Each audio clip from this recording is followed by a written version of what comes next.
નમસ્કાર. હેપી એજ્યુકેશનમાં આપનું હાર્દિક સ્વાગત છે. આ વિડીયોમાં આપણે ધોરણ 12 વિષય વાણિજ્ય વ્યવસ્થા અને સંચાલનમાં પ્રકરણ 1 થી 6 સુધીના સ્વાધ્યાયના MCQs સોલ્વ કરીશું.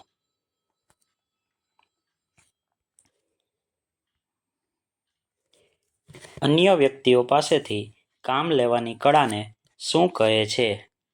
એમાં જવાબ આવશે સંચાલન. પ્રવૃત્તિની દ્રષ્ટિએ સંચાલન કેવી પ્રવૃત્તિ છે? સર્વવ્યાપી પ્રવૃત્તિ. જ્ઞાનને અમલમાં મૂકવાની સરળ પદ્ધતિ એટલે શું? કળા.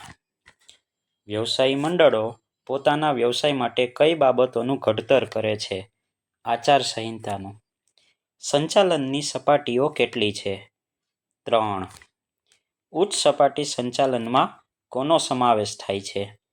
બોર્ડ ઓફ ડિરેક્ટર્સનો. તળ સપાટીને બીજા કયા નામે ઓળખવામાં આવે છે? કાર્યકારી સપાટી.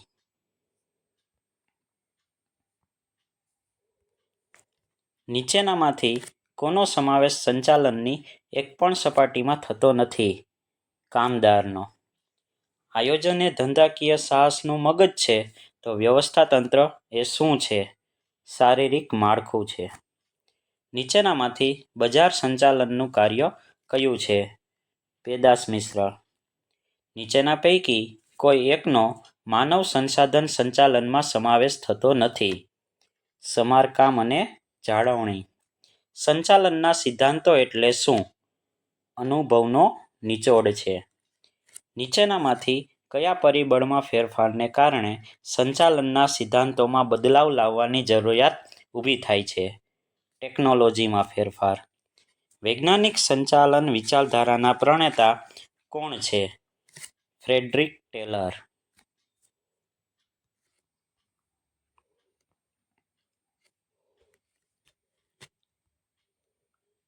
19મી સદીના અંત સુધીમાં જે વિચારધારાઓ રજૂ થઈ તેને કઈ વિચારધારાઓ કહે છે?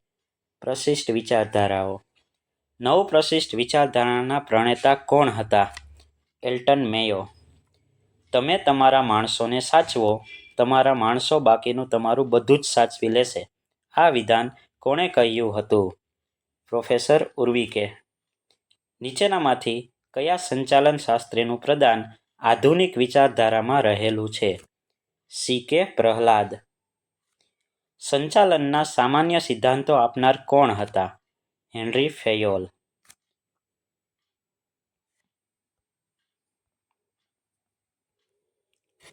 કોઈપણ કાર્યમાંથી ખોટી દિશામાં થતા બિનજરૂરી હલનચલનમાંથી ઉદ્ભવતો બગાડ દૂર કરવાની પદ્ધતિ એટલે શું? ગતિ નિરીક્ષણ.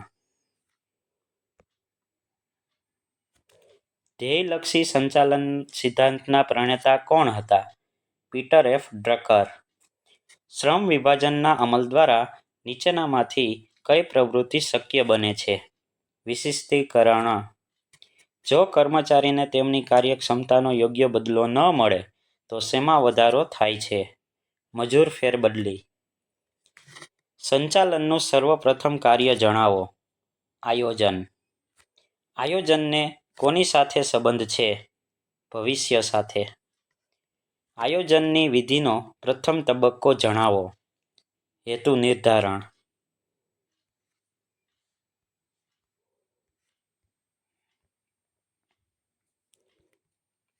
આયોજનનું કાર્ય એટલે શું? પસંદગીનું કાર્ય. આયોજનમાં નક્કી કરેલ ધ્યેયને પાર પાડવા સંચાલકો જે નિર્ણયો અને વ્યૂહરચના નક્કી કરે તેને શું કહેવાય? નીતિ. સફળ આયોજન માટેની પૂર્વશરત કઈ છે? પરિવર્તનશીલતા. આયોજનની પ્રક્રિયાનો અંતિમ તબક્કો જણાવો. યોજનાનું મૂલ્યાંકન. નીચેનામાંથી આયોજનનું ઘટક જણાવો. નિયમો. એકમનું જીવન ધ્યેય નક્કી કરતી યોજના કઈ છે? વ્યૂહાત્મક યોજના. એક કરતાં વધુ વ્યક્તિઓ સમાન ધ્યેયોને સિદ્ધ કરવા સામૂહિક રીતે કાર્ય કરી શકે તે માટે રચવામાં આવતા માળખાને શું કહેવામાં આવે છે? વ્યવસ્થાતંત્ર.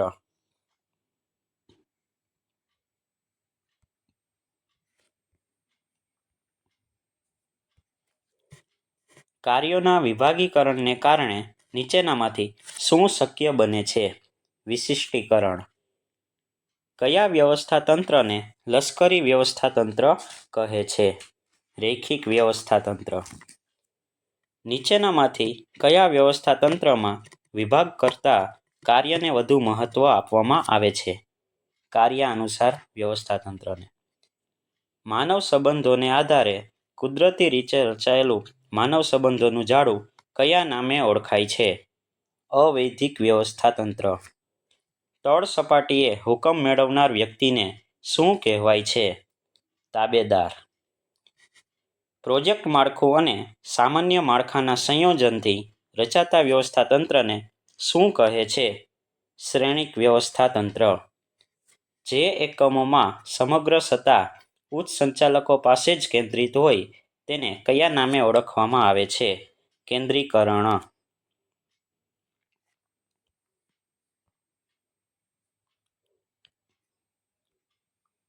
નીચેનામાંથી શું અપનાવવાથી ભાવિ સંચાલકો તૈયાર કરી શકાય છે? વિકેન્દ્રીકરણ. નીચેનામાંથી શું સોંપી શકાતું નથી? ઉત્તરદાયિત્વ. કર્મચારીઓ ધંધાકીય એકમની શું છે? અમૂલ્ય મિલકત છે. માનવ સંસાધન સંચાલનનું મુખ્ય કાર્ય કયું છે? તો એમાં જવાબ આવશે કર્મચારી આયોજન. પસંદગીની પ્રક્રિયાનો પ્રથમ તબક્કો કયો છે? તો આવકાર અને પ્રાથમિક મુલાકાત.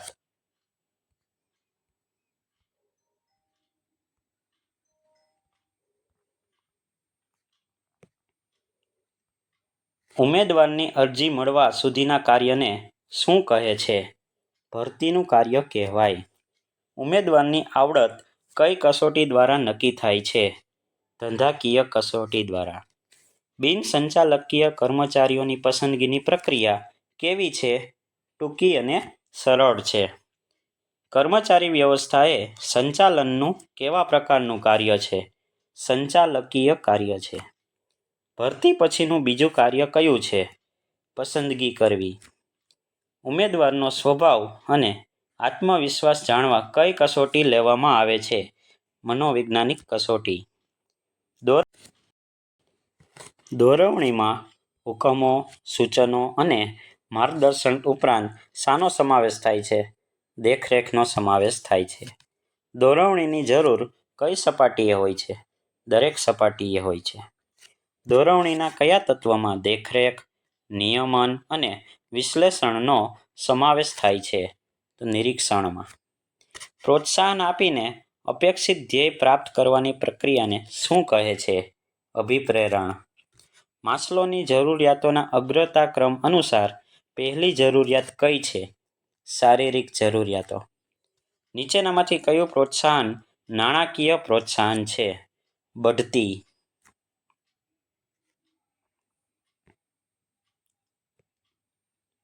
નેતૃત્વના અમલ માટે શાનું અસ્તિત્વ હોવું જરૂરી છે? તાબેદારો. એક વ્યક્તિ દ્વારા બીજી વ્યક્તિને સ્પષ્ટ અને અકબંધ સ્વરૂપમાં માહિતી પહોંચાડવી એટલે શું? માહિતી સંચાર. તળ સપાટી સંચાલનથી અહેવાલ સ્વરૂપે ઉચ્ચ સપાટી સંચાલન સુધી માહિતી મોકલવાની પ્રક્રિયા એટલે શું? માહિતી પ્રેષણ.